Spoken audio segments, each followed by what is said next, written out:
有着朴实味道的饰染布做成服饰，典雅大方。这是服装设计师林庭芬不追逐潮流、坚持风格的证明。饰染它染了之后，它经纬可能会跑掉，所以在做衣服之前要先把它经纬拉正，处理完之后才去做衣服。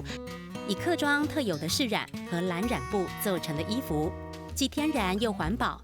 这是身为新竹客家人的林庭芬对家乡表达情感的方式。那时候想说啊，那我喜欢设计，我喜欢做，所以那时候就其实讲了很久都没有付诸于行动。其实当服装设计师是林庭芬年过40才圆的梦，因为爷爷过世的打击，让林庭芬重新思考自我价值。我觉得那个坚持是可能因为你过去的成长经验，你的祖父会叫你坚持，可是你祖父叫你坚持是，他给你的很多那个是无形中的。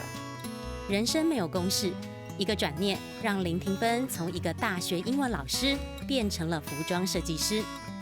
要能像现在一样独当一面，拥有一间工作室并不容易，每个细节都不能放过。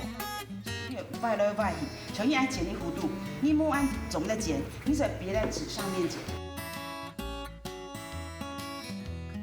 所以雪纺纱一定要别着纸剪，它才能剪得漂亮，才能剪得像剪纸一样的漂亮。所以力动绕筋哦。凭着对美的灵敏嗅觉和源源不绝的创意，林庭芬的事业渐渐步上轨道，但她始终没忘记让客家文创巧思在故乡生根。这是对梦想的坚持，也是对爷爷的承诺。上课喽！亚给懂也有劲，亚给懂也有劲，亚给懂也有劲。